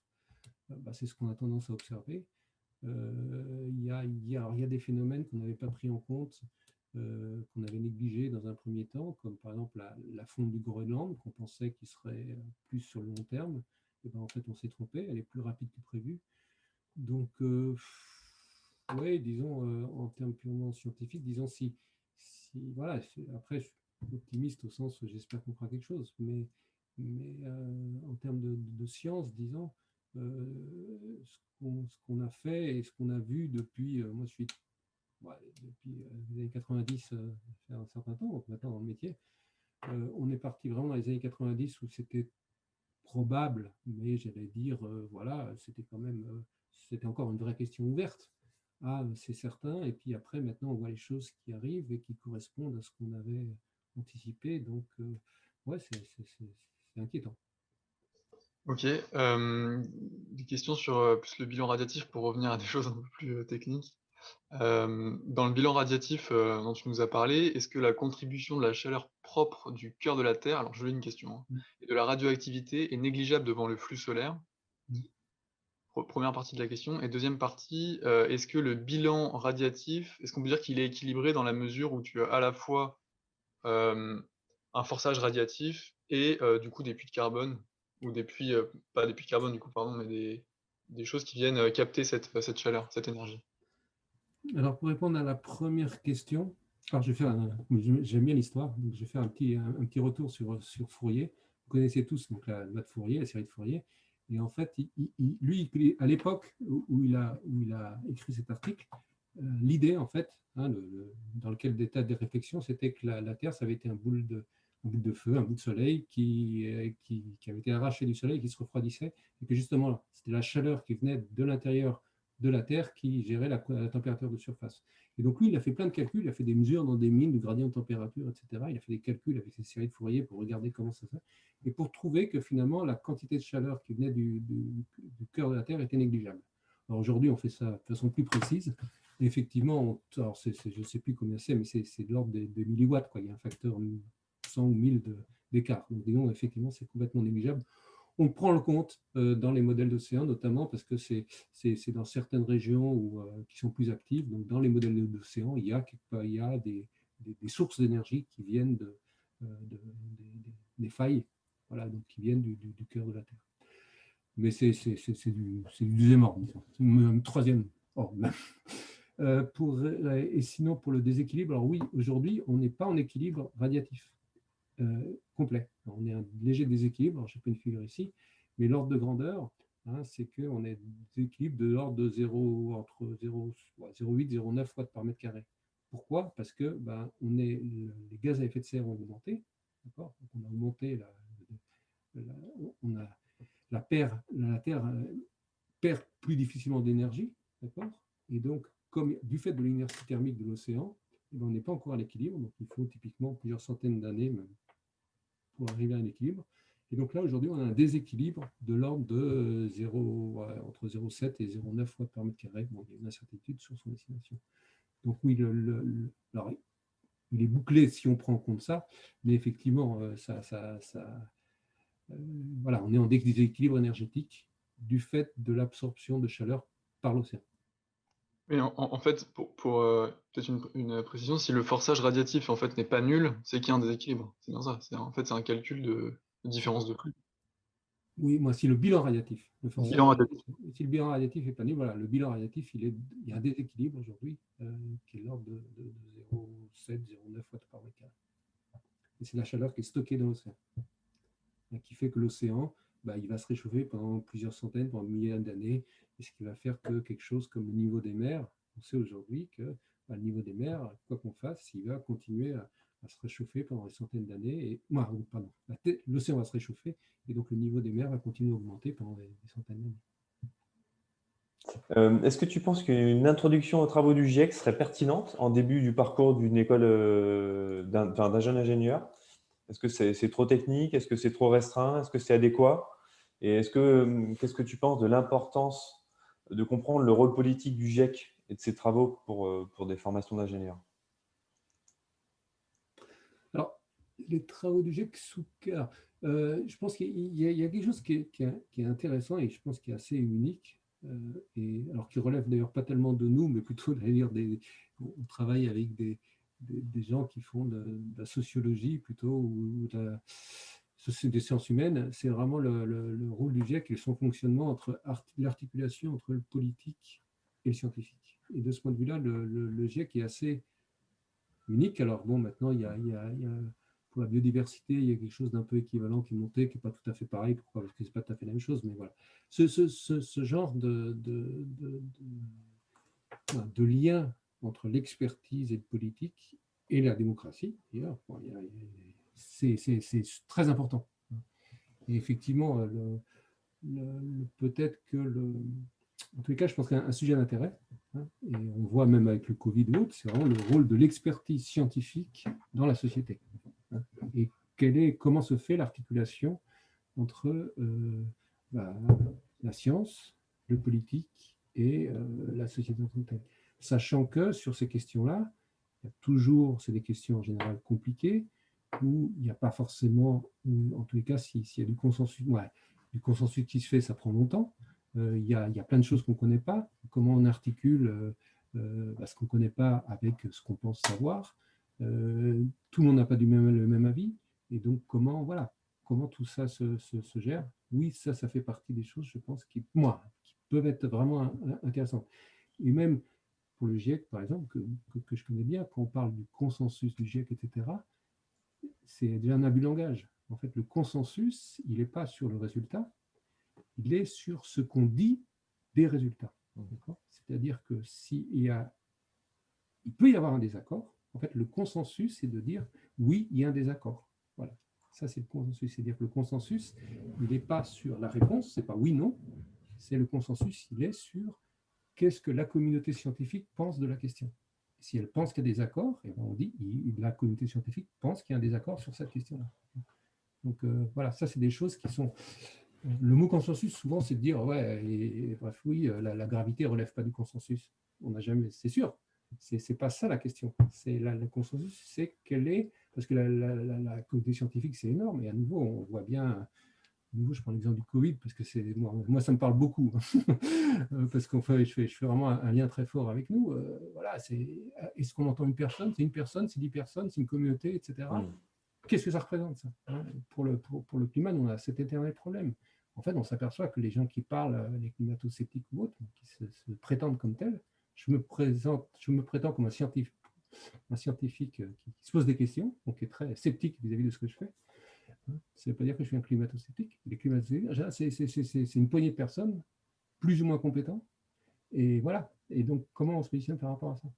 Et donc, le consensus, justement, c'est de dire la communauté scientifique dans son ensemble, quelle est son opinion. Avoir une vision globale de ça, sans être caricatural. Et si vous lisez le rapport du GIEC, d'ailleurs, c'est pas très digeste. Le rapport en tant que tel, pas le résumé pour le décideur, évidemment, il fait 10 pages. Forcément, le message est très simplifié.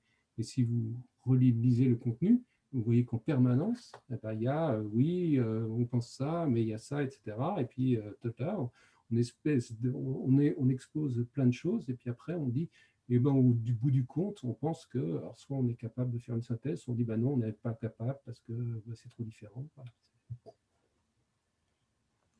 Ouais. D'ailleurs, tu parlais des climato-sceptiques, mais justement, on a des questions sur la manière de faire passer le message en général. Alors, on peut avoir en face évidemment forcément des climato-sceptiques, on peut avoir des gens qui sont dans le déni.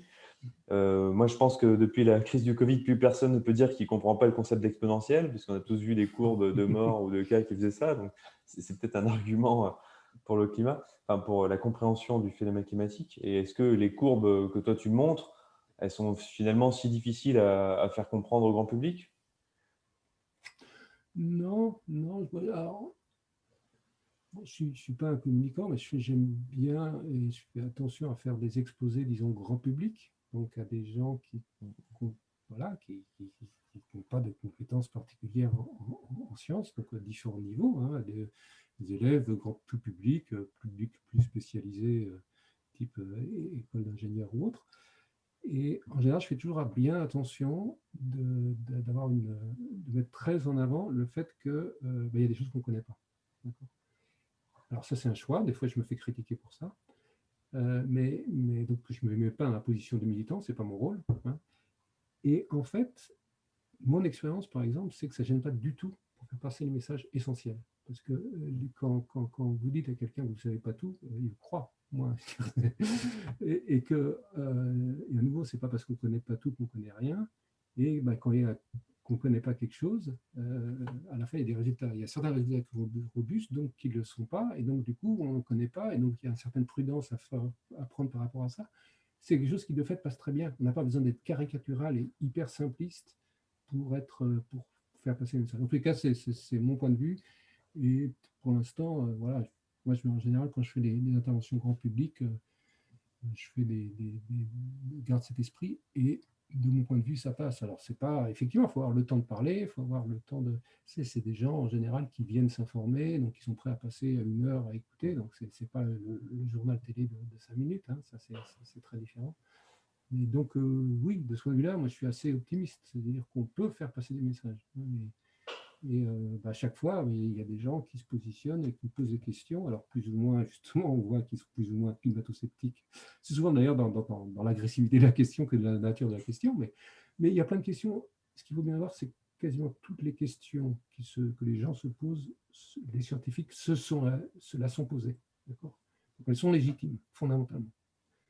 Voilà. Ce qu'il y a, c'est qu'effectivement, elles ont été abordées et elles ont été déclinées. Et des fois, en général, on a une réponse après quelques dizaines d'années de travail. Donc, mais disons, toutes les questions, de mon point de vue, sont légitimes.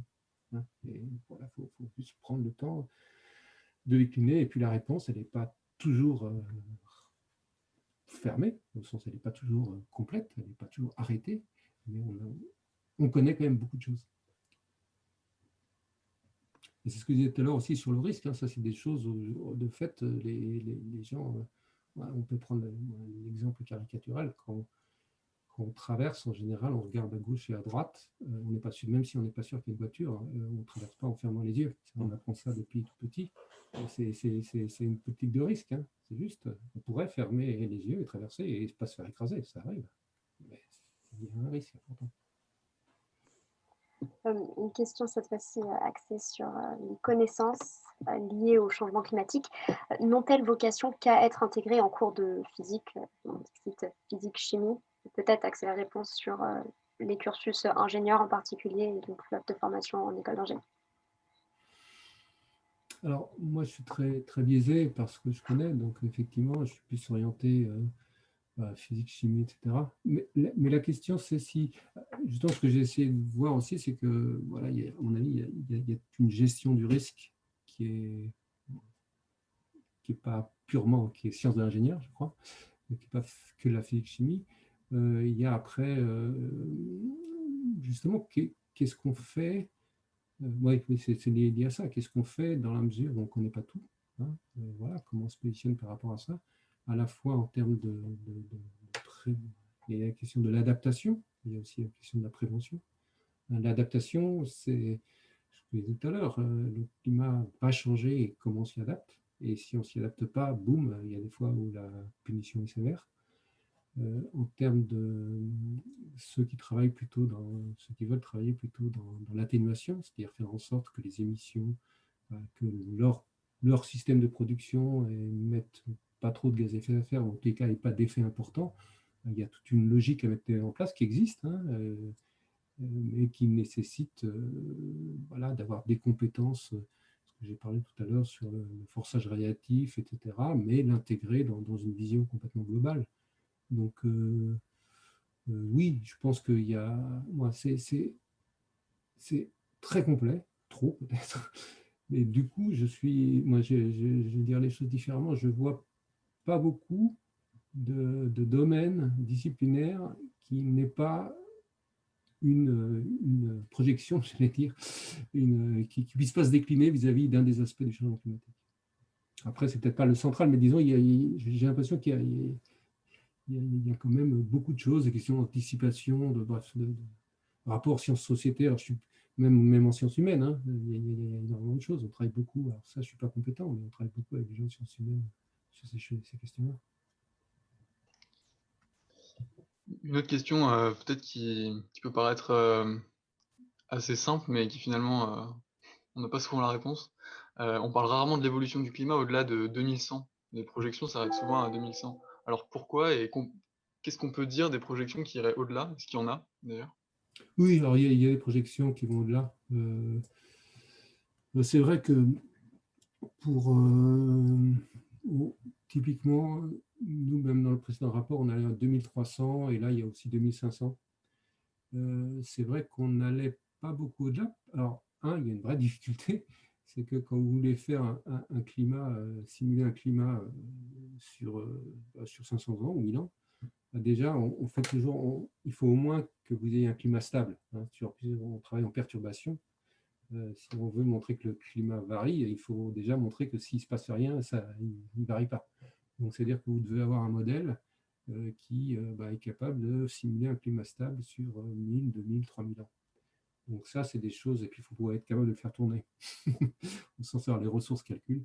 Donc ça, c'est des choses maintenant qui se font, pas courantes, parce que voilà, mais on a des modèles maintenant qui ont une qualité suffisante. Nous, notre modèle, on a des simulations de 2000 ans, 3000 ans, et il ne dérive pas. Hein. Justement, il est stable, parce que si vous avez la moindre fuite d'eau, j'allais dire, dans votre programme, ou si vous êtes justement, vous avez un phénomène amplificateur dans un coin qui s'emballe, ben vous avez la glace qui s'envahit, etc. Donc vous partez dans des états d'équilibre. Donc, arriver ça, c'est déjà avoir un modèle stable qui simule 2000 ans de simulation. C'est des choses qu'on sait faire aujourd'hui qu'on ne savait pas faire il y a 15 ans.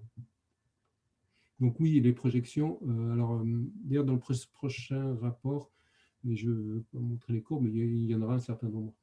Il y en a déjà quelques-unes dans le rapport précédent. Je pense que le niveau des mers, par exemple, quand on s'intéresse à ce genre de choses, il va au moins jusqu'en 2300, je dis ça peut-être 2005.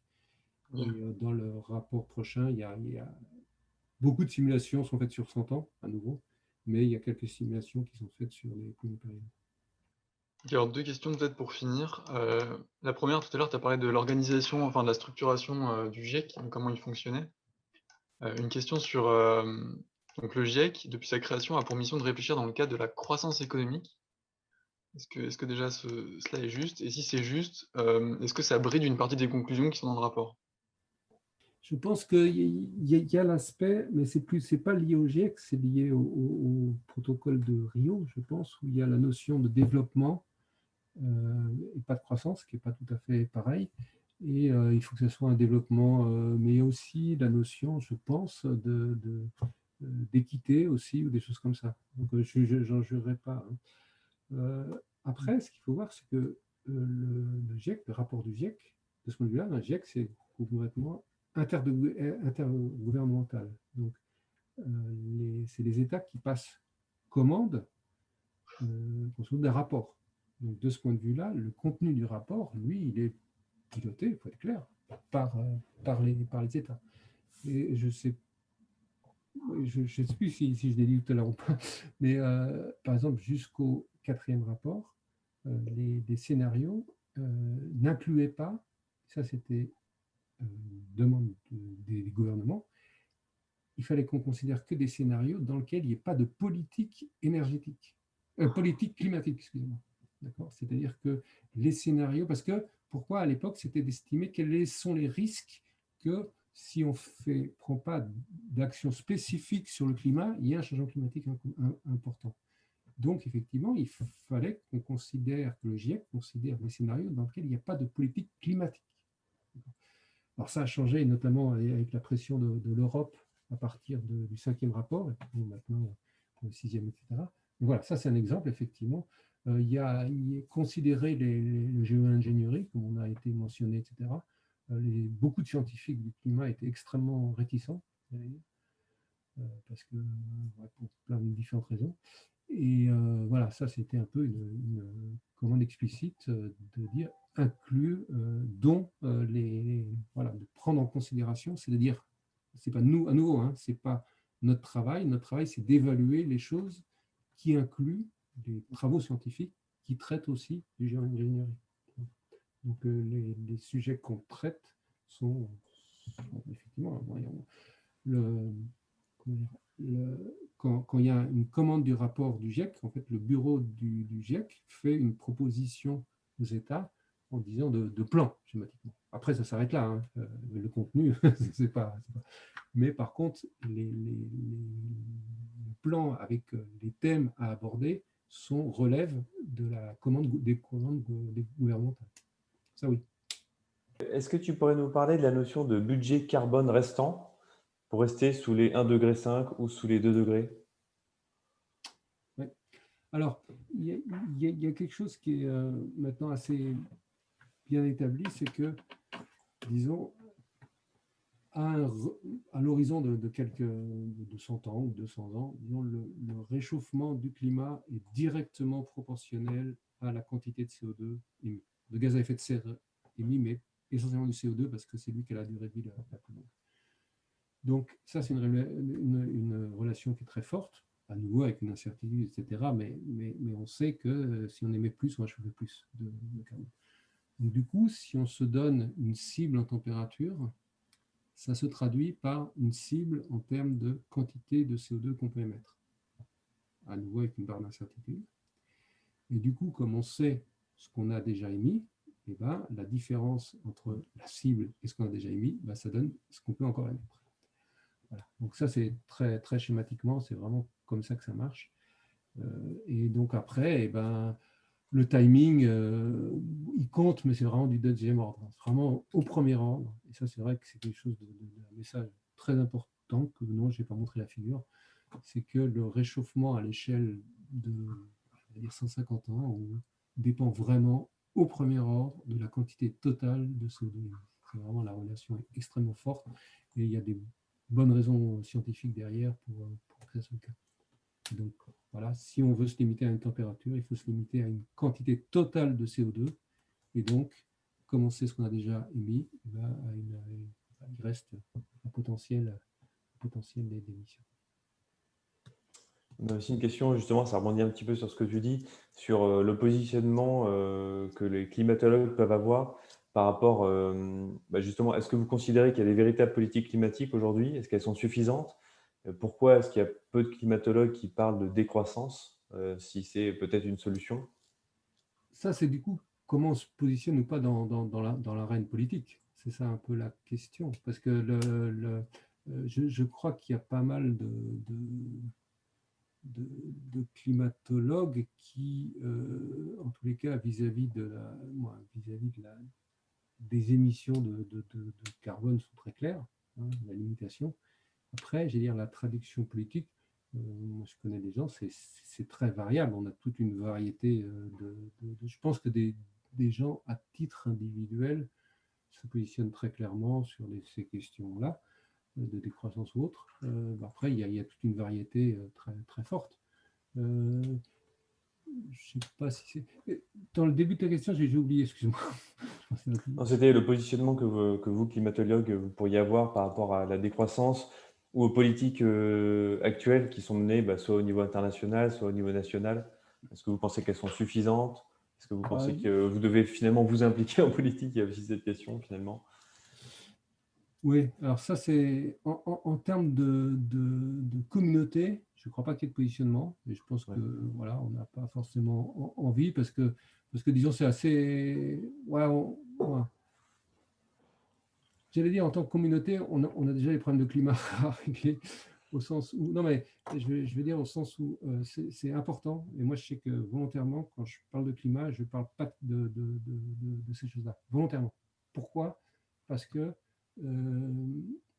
C'est un sujet qui est très compliqué et, disons, sur lequel il faut pouvoir s'exprimer en tant que spécialiste de la discipline. Après, sur la communauté derrière, il y a le. Alors, je ne sais plus comment il s'appelle, le groupe qui a été nommé et la commission, le comité, bref, les experts nommés auprès de, sur où il y a Corinne Lequéré, etc. Bref, il y a des climatologues là-dedans qui expriment les choses et qui disent clairement que ça n'en fait pas assez. Hein. Donc, il y a un message qui est extrêmement fort là-dessus. Je ne me rappelle plus Bref, j'ai le rapport là, parce que moi, je suis fatigué. Là-dessus, où il y a des messages quand même assez régulièrement qui disent attention, le rapport 1.5 ou autre, c'est un rapport du GIEC, il est très clair. Il dit si on pour arriver à 1.5, comme vous le prétendez, il faut faire ça. Et aujourd'hui, on peut montrer que vous ne le faites pas. C'est des choses où c'est pas du moins. Il y a plein de rapports dans lesquels c'est écrit noir sur blanc. Pas que d'ailleurs des scientifiques. Hein. Si on regarde, il y a, je sais plus, c'est l'UNESCO ou autre justement qui fait un peu le bilan de ce que font les gouvernements par rapport aux cibles qui sont eux-mêmes fixées. On voit bien qu'on n'y est pas. Après, les gens, on s'engage peu, s'engage de la communauté en tant que telle, à part effectivement oui, il y a quand même, je pense, des pétitions, des choses, des lettres ouvertes signées là-dessus. Hein. Ça existe. Où voilà, on met l'alerte sur la quantité. Après, sur la traduction politique de ça, notamment en termes de décroissance, je pense pas que non, je suis même sûr que la communauté s'affiche pas derrière parce que il y a une variété de pensées assez forte. On entend plus souvent parler du fait que pour rester en dessous de l'augmentation moyenne de température de 1,5 degré, voire même des 2 degrés, c'est trop tard, qu'on va déjà dépasser cette limite-là. Est-ce que voilà, tu peux nous en dire peut-être plus là-dessus? Ouais, alors, le 1,5, ça commence à être compliqué. C'est sûr. En fait, ça l'était déjà quasiment au moment des accords de Paris. Le 2 degrés, non, mais c'est des engagements extrêmement forts. Donc, ça, vous êtes mieux placé que moi, j'allais dire, pour le savoir. Mais les trajectoires de scénarios où on veut rester sur les 2 degrés, c'est un changement radical de diminuer, contraindre, disons, se limiter à un réchauffement de 2 degrés, c'est un changement radical de tendance dans les émissions de CO2. Ça, on peut le dire en toute quiétude. Hein, c'est vraiment, ça fait comme ça, il faut que ça passe comme ça. Donc, c'est très radical. Donc, ça veut dire un changement radical de tout ce qui produit le CO2. Okay. La traduction sociétale de ça, c'est un champ très ouvert. Est-ce que c'est trop tard ou pas? J'en sais rien. J'espère que non. Moi, j'ai une position qui est, de ce point de vue-là, en tant que climatologue, de dire chaque demi-degré en moins compte. Hein, donc ça, c'est très clair aussi. Faut être, justement, c'est pas parce qu'il y a des gens qui disent c'est trop tard, allons-y. Non, non. Tout ce qui, plus le changement climatique sera important, plus ses conséquences seront, plus le réchauffement sera important, excusez-moi, plus les conséquences du changement climatique seront importantes. Ça, on le sait aussi. D'accord. Donc, c'est jamais trop tard dans l'absolu pour faire quelque chose. Et oui, il y a des cibles qui pourront peut-être plus être atteintes. Oui, ça c'est 1,5 degré, ça a commencé à devenir très très compliqué, c'est sûr. 2 degrés, il faut vraiment faire les choses, engager les choses très fortement. Mais j'aime pas le mot de c'est trop tard pour. Non, c'est jamais trop tard. Tout ce qu'on fait pour limiter l'émission des gaz à effet de serre a un effet bénéfique et limitera des conséquences de réchauffement climatique. Voilà. Et plus on les fait tôt, mieux c'est. Ça, c'est un message qui est très, pour moi, qui est très, très fort. Merci. Écoute, on va prendre une dernière question plutôt technique à propos de l'inertie du système climatique. Quels sont les phénomènes finalement à l'origine de l'inertie qui fait que l'équilibre radiatif prend un certain temps pour être atteint? Et pourquoi est-ce qu'on n'est pas toujours à l'équilibre, pas en permanence? Quel est le rôle joué par l'océan également? Voilà, c'est essentiellement l'océan qui fait qu'on n'est pas à l'équilibre énergétique. L'atmosphère, les surfaces continentales, tout ça, bon, c'est quelques mois, années, disons, c'est des constantes de temps assez courtes, mais l'énorme inertie, c'est vraiment l'océan. L'océan, c'est en moyenne 4000 mètres d'eau. Donc, si vous faites CP, gros CP, etc., vous trouvez des choses énormes. Alors, nous, on fait des modèles, donc de ce point de vue-là, l'inertie de l'océan, c'est assez facile. Alors, ce qui est compliqué, c'est qu'il y a plein de circulation et tout qui complique les choses. Mais même en termes de masse, vous voyez, pour réchauffer un océan dans sa masse, c'est plusieurs centaines, plusieurs milliers d'années. Donc ça, c'est vraiment des choses qui sont, j'allais dire, du premier ordre. Après, au deuxième ordre, il y a toute la circulation qui complique. Au premier ordre, c'est vraiment ça. Donc, à partir du moment où vous avez quelque chose, la chaleur diffuse dans l'océan profond, et elle diffuse et elle est transportée par des courants, des plongées d'eau profondes, etc. Et ben vous devez alimenter ce réservoir thermique, et donc ça crée forcément un déséquilibre aux constantes de temps qui peuvent se calculer. Si vous avez un déséquilibre du watt par mètre carré, si vous voulez chauffer un océan, 4000 mètres d'eau en chauffant de 1 watt par mètre carré en surface, typiquement, c'est les ordres de grandeur, vous voyez bien que chauffer 4000 mètres d'eau, ça prend du temps. C'est vraiment une image qu'il faut avoir en tête. Donc voilà, c'est la plus grande constante de temps. Après, il y a les calottes de glace, la fonte des calottes aussi, qui sont des échelles de temps plutôt, oui, pareil, très longues. Mais on espère, on évite de trop y toucher, on espère qu'elles ne vont pas trop bouger. Et à nouveau, c'est ce qui explique aussi les grandes constantes de temps du niveau des mers. Une partie des niveaux des mers, c'est le fond des glaciers et le fond des calottes. Et puis, une partie, c'est la dilatation de l'océan.